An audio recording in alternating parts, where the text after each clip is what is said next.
It worked? Hey, how are you, Jamie? It worked. We had a little technical difficulties, people. Sorry about that. FaceTime was like acting up. How are you? I'm good. How are you? Good. Hi, Eric. How are you doing? Eric says hi. It sounds really crazy on my end. Can you hear me Really? okay? I hear you great. A little tinny, but Eric, maybe you just need to back away. Oh my God, it sounds great now. Oh, good. All right. Perfect. All right. Now, today we're going to talk about a number of things, but first I want to talk about addiction. You know, so many people have addictions, whether it's to chocolate, heroin, shopping, cutting, sex, food.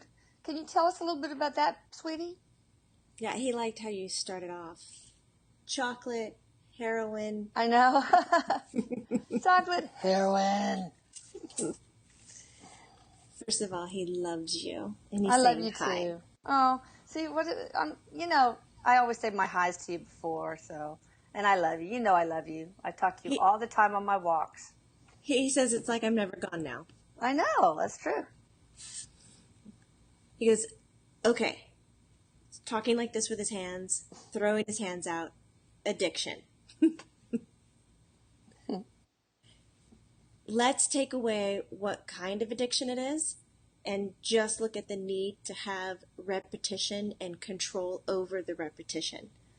And let's just say whatever the item is, chocolate or heroin or sex or cutting, he said let's just say that it's going to give the person who has the addictive personality some positive feedback. Okay, he goes, can we agree to that? I could agree with anything.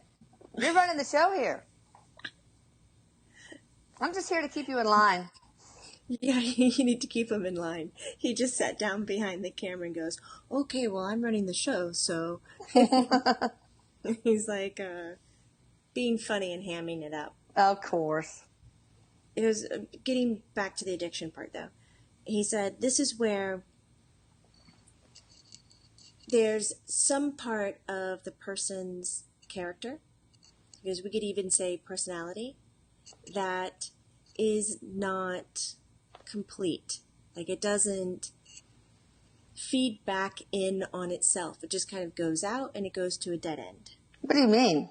Feeds back into itself. The visual he gives in my head, it's almost as if every person was a ball of light, and this ball of light had tentacles coming off of it, energy exchange, and that it would go through another ball of light and then come back to the individual. So it would be able to engage with whomever or whatever into the environment and then come back into itself for learning purposes, for growth, for discovery. He goes, whatever the fuck you want to call it. I gotcha. That makes sense. He said, so now we have this ball of light, this individual, and the tentacle, the little light goes out and it just goes into the sound. He makes a funny sound. Dead end. Dead end. And to fulfill that need, we can do an addiction, something that is disciplined to self-control by one, let's say the chocolate, the heroin, the whatever, and loop it back to ourselves. And what we feel is if we are getting something from our environment that feeds us in a way that we need. Because that's what an addiction is. He goes, it's a really... Say that again? I think that's another made-up cuss word. It's a really, fucked up way to try to heal yourself. Yeah. So why do some people not have that feedback from that ball of light? Why do some people not have addictions? Yeah. Well, no, why do people not have that where their personality feeds back to them? Why do they have addictions, in other words? He said, well, it could be kind of the shape of their character or their personality, whether they didn't discover it when they were younger, or it was a learned behavior from their parents' authority, from a friend that they admired, and they believed that that was a better route than having the experience through someone, something else. Okay. He said it can also be carried over from other lifetimes. Mm-hmm. Our character, personality is created by all the lifetimes that we live. So if we're bringing one forward, let's say, you mean me as in you? Okay, let's say Erik is talking. Erik and his life in the medieval times, and in medieval times, um, he loves sex. Can we pick another one, just so that I won't laugh if Well, nothing? he didn't get enough of it when he was here. Poor guy. He said so he would carry that through, and then he would be pulling on that lifetime, that personality stronger than any other incarnation, and he would have that urge again to be addicted to that one thing, even though it wasn't learned or trained from in this lifetime. Would past life regression take care of that type of addiction? Bing on the nose, yes. Good. So you think anybody with an addiction should get past life regressed? He said, dude, that's the first thing that I would do. Oh, wow. I would find somebody to look at, is it a this lifetime thing or is it another lifetime thing? Because if it's another lifetime thing, then hypnotherapy, we could say psychotherapy in a way, where it's more heady and we can analyze it and put it to where it's in the appropriate lifetime, would be a great way to handle it. If we find out that it's in this lifetime, then we can look at life coaching and therapies in that way where it's really looking at the self and why aren't we honoring ourselves, giving ourselves love, compassion, worth, etc. like that, and heal how that light, that tethered string that goes off and dead ends, how to connect it to a greater source, another situation, and have it feed back on yourself. Ah, okay. Now, are there any natural remedies that would help addiction? Like a special type of mushrooms or, herb or... He immediately went to hallucinatives. Oh, really? Mushrooms. Gosh, that sounds... You said mushrooms. I know, my fault, but I want to talk about a particular mushroom anyway. But, yeah, so hallucinogens? No. Well, hallucinatives can give you an experience to help you understand your personality and character better, that you would make choices and change it, and that could change your addictive behavior. Absolutely. Okay. But that's not the answer for everybody. It's more of shedding light on, is it a this lifetime thing or another lifetime thing? And then you can take it from there, wherever your comfort zone is. Stay within your comfort zone, but challenge yourself to work on it. Find out who you are more. Okay. That's what fixes it. All right, what if it's from this lifetime and it's learned, and, it is a physiologic, most addictions have a physical component. So is there anything you can ingest to make it better? Along with the life coach and the this and the that. He said, I get you. He goes, because, if we say addicted to sugar, he says that might not be a personality trait. That could be a Candida thing. Yeah. That could be, I'll say it. I don't know if it makes sense. That could be the cat poop that you scooped and got bacteria into your body. Oh, yeah, the toxoplasmosis, right? Okay. Sure. That can cause addictions? He says it changes the way that you behave, and yes, that can create addictions. Addiction to cat poop. Oh, no. No, I'm kidding. That's never going to happen here. Never. Okay, so, so no natural substances will help? He said if we're looking at the behavior coming from this life, a physical thing. A physical, yeah. Yeah, if it's in this lifetime and it's a physical thing, then yes, we can change the body's makeups and change what it needs. Okay. The example was like the Candida, that would be a diet. There are some drugs that can help shift and change.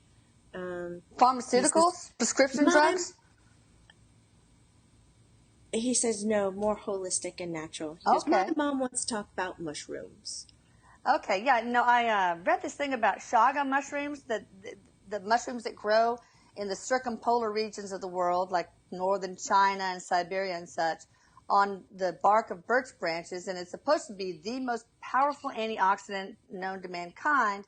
And I think that's why those Siberians and those northern Chinese people live to be 180. Not really, but they live to be really old and are still spry. So can you tell me about, first of all, would that help addictions? He goes, it'll boost your health, but Okay. it won't really help an addiction. Because, Mom, even if it's a physical addiction, then you have to address the mental addiction to it. Because if it's your physical thing, and the body craves it, then you train your mind to go get it, go get it, go get it. If you heal the body, the mind's still saying, go get it, go get it, go get it. Okay. Then you have to help that side of it too. Well, I've been having a cup of the chaga tea every day, and I feel just my sense of well-being has improved. Is it good stuff? He said, Mom, you should put the link at the bottom of the page so everybody can go get a cup of tea. God, I hope I can remember. All right, so, so will it help? I mean, is it helpful? It is helpful. It's helpful, yes, because a strong, healthy body, he goes, do we need to talk about this more? Helps many other... Oh, yeah, no, the immune system, and it's supposed to have a lot of good anti-tumor properties, and so they use it for melanoma and other cancers. And Sloan Kettinger Memorial even has its own little webpage on chaga mushroom. Are there any mushrooms or any other substances better than that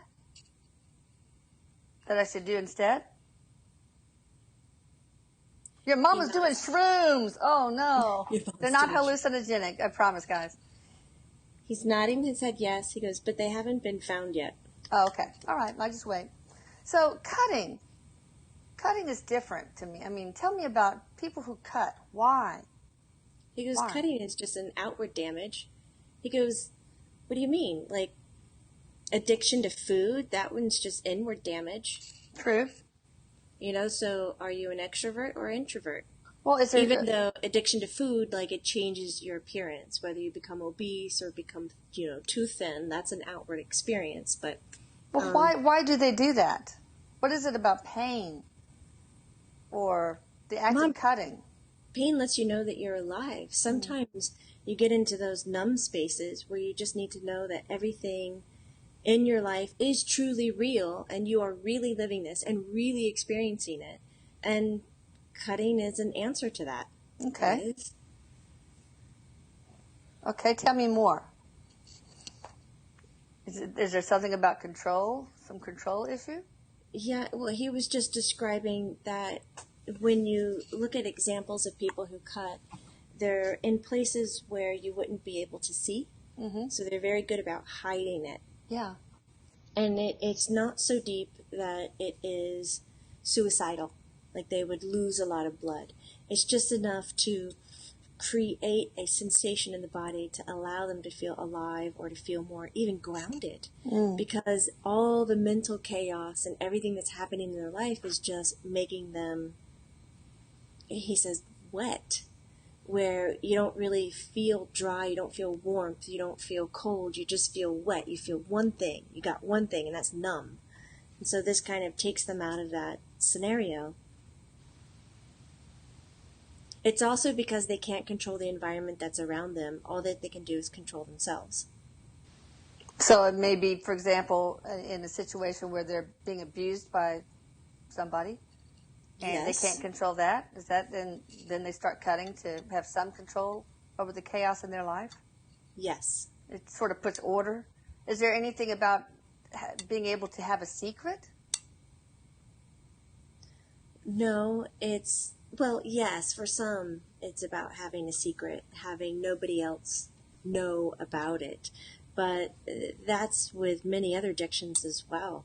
It comes with this, I'm in control and nobody else can tell me what to do. Therefore, I don't have to report to anybody else. So I can manage my own dosage, my own levels anytime that I want to, and I don't have to share that with anybody.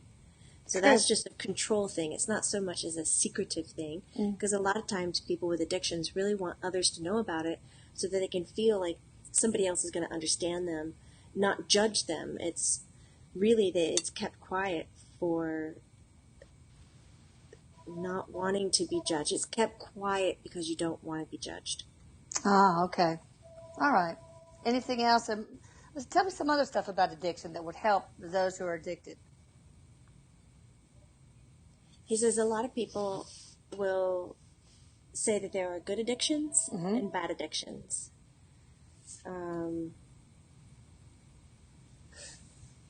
He's just like blowing up. I wouldn't fucking necessarily say that's true.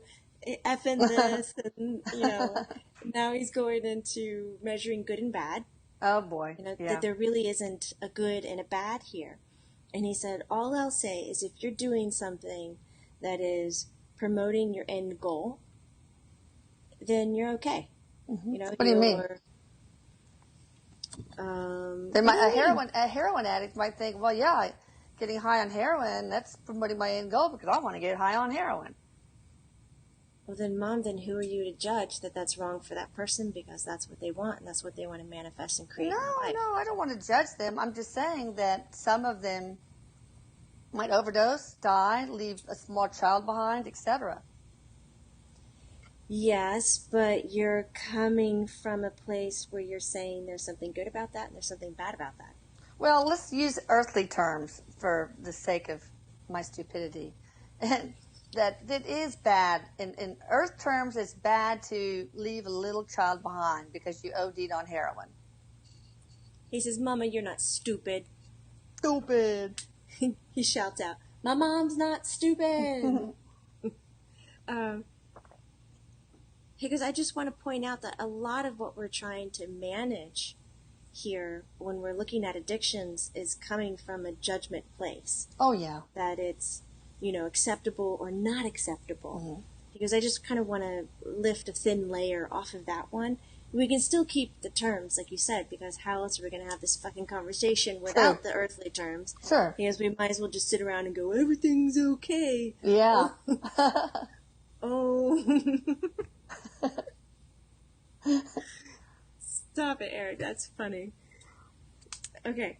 So getting back to just taking the thin layer off, if somebody really feels what they are doing is benefiting them in some way, who are we to fuck with that?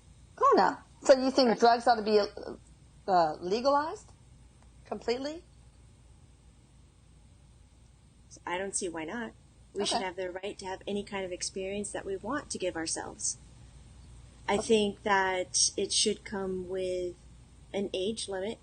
He goes, I'm fine with that because I think that has some kind of healthy boundary that says you're old enough to understand what it is and to decide if that's going to be an experience that you want or not. Okay. I am for you, though, Mom, when you're saying that somebody has an addiction to a drug that's destroying themselves and that they are to the point where they cannot healthily think for themselves and decide if it's good for them or not. Yes. Then outside interference, I say, would be welcomed because that is a compassionate act looking out for the well-being of the person. Mm.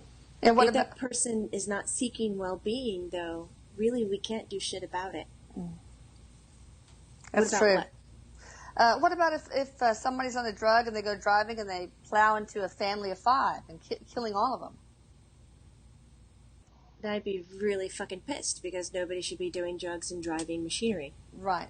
So even if it's legalized, that's certainly a possibility. Well, it's a possibility now anyway. So it's more of a possibility now because now the shit that you're getting is so fucked up, you have no idea what's in it. You don't know how it's going to behave or when it's going to react to you. He goes, imagine if it was all regulated. Right. And that we knew it was healthy. We knew where it's coming from. Okay. What about addiction to sex? Is that a good addiction or a bad addiction? He goes, you really want to have this conversation with me? I don't care. You and I talk about sex all the time, when you were alive and whenever. He said, when I was alive and when I was alive. That's right, and when you were alive, that's right. Yes, because it crosses a threshold. If it's consuming your life and taking away other things that you need to reach your goals, and that you're changing your behaviors, changing your daily structure, changing all of that to meet the addiction's needs, then therefore the addiction is running your life and you are not anymore. And to me, that's he's throwing up an X sign. So that's basically, addictions, as long as it's not controlling other aspects of your life, as long as it's not controlling you. Controlling you and supporting your ultimate goals that you're trying to reach, then hell, I'm all right. I'm all right. Energetically, if you're in control. It's all right. Okay. Right. Okay. Energetically is all right. All right. Anything else? So past life regression to see if it's coming from another life. If it's coming from this life, there's all sorts of, holistic and other kinds of medicines, life coach, therapy, so on and so forth. That's the approach. Yep. Okay. Yep. So you're looking at the physical body, you're looking at the mental body, and the emotional reaction to it. All right. Sounds good. All right. Well, this was a wonderful session. Thank you so much, Erik. You guys like and subscribe. I'll put information about Jamie and other things on the tail end of the movie, so don't just shut it off. Watch it. That's awesome. All right. He said, prank you later, everyone. See ya. Bye. Bye-bye.